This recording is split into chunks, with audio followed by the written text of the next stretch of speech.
After starring as Euphoria villain Cassie, Sydney Sweeney has traded high school sex scandals for celibacy in the new nun horror film Immaculate. You could say that she's traded one bad habit for another. Hey, no, don't click off. That was fucking good, alright? That was a good one. There are actually, in fact, some naughty nuns in this movie, and I'm not talking about the kind you would watch through an incognito window. Although I do respect the dedication to the Lord of Sisters Riley Steele and Victoria Vox. No, I am talking about actual nuns in a convent in Italy. Right off the bat, you know that there's something off about the nuns in this convent. Now, I'm used to off-putting nuns, as I've seen it in movies like Annabelle Creation and classic Nunspoiltation films such as The Devils, but nothing about this convent seems normal.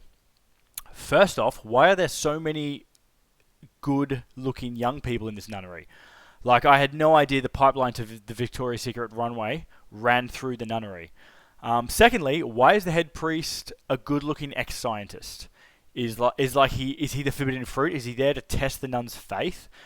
What the fuck is going on in this movie? This movie gives you so many questions at the start, and then it slowly reveals most of them over the 80-minute runtime.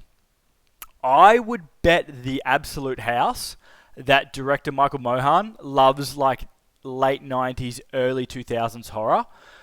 I get the feeling this movie was entirely constructed to make a scream queen out of Sydney Sweeney. It has the feeling of like the Friday the 13th remake, except set in an Italian convent. There is like a really voyeuristic tone to the whole movie, and it's definitely intentional. Like, it's not an accidental thing.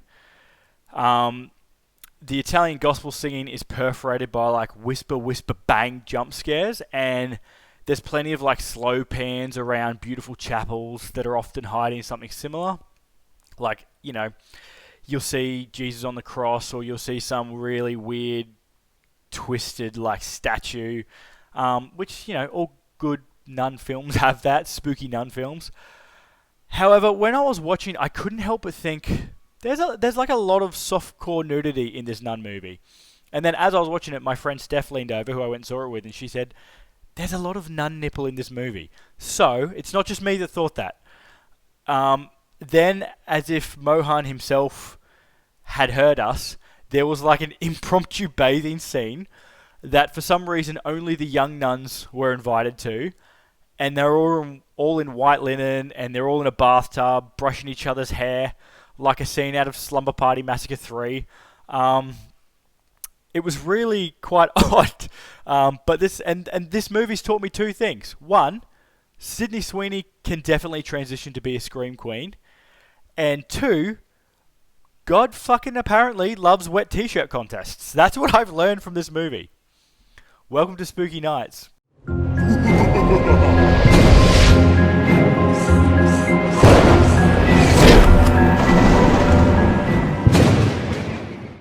Immaculate follows American nun Sister Cecilia, played by Sydney Sweeney, as she receives an invitation from Father Tedeschi to join his convent in Italy.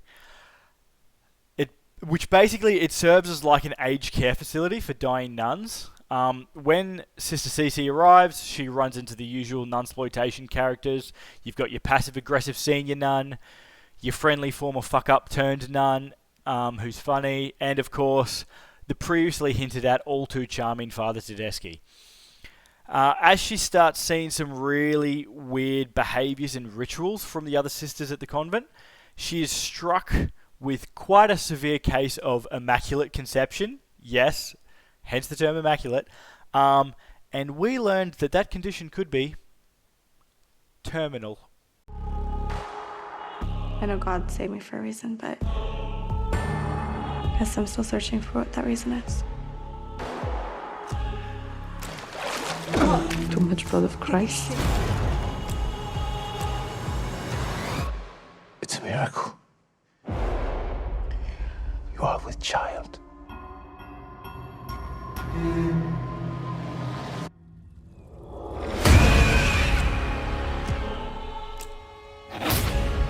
Out of all the women in the world, why did he choose me?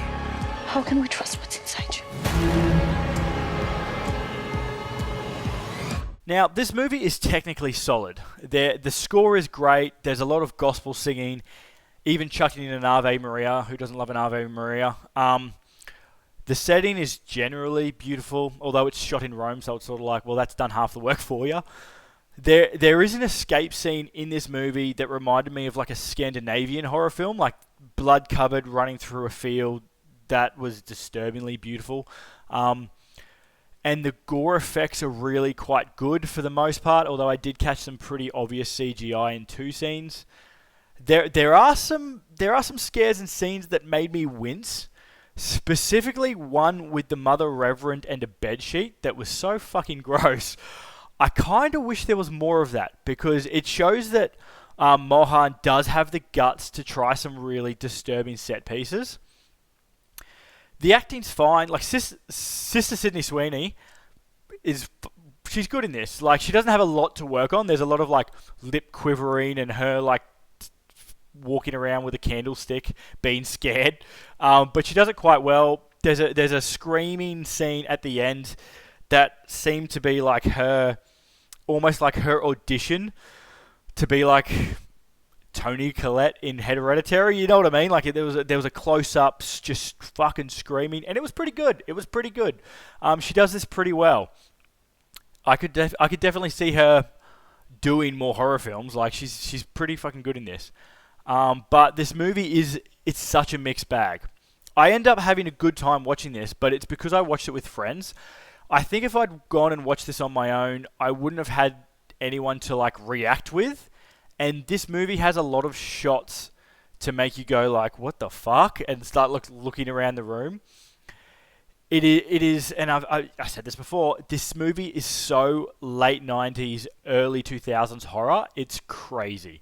Like, a lot of movies that came out at that time, they start as one film and then they transition into the other. And this movie does that. There is a point at which this film happens.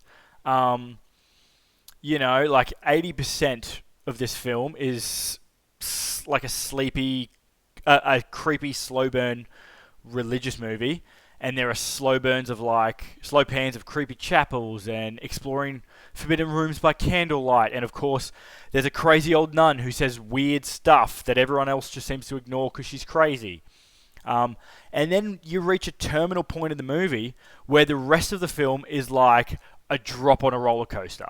Like, it is fucking blood-soaked for 10 minutes.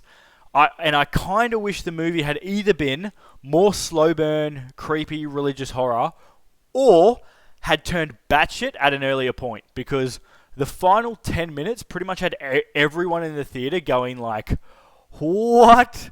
Are they actually, surely they're not going to, oh no, they're fucking going there. So, if there was more of that, it would have been awesome, because it's wild. It's a wild film.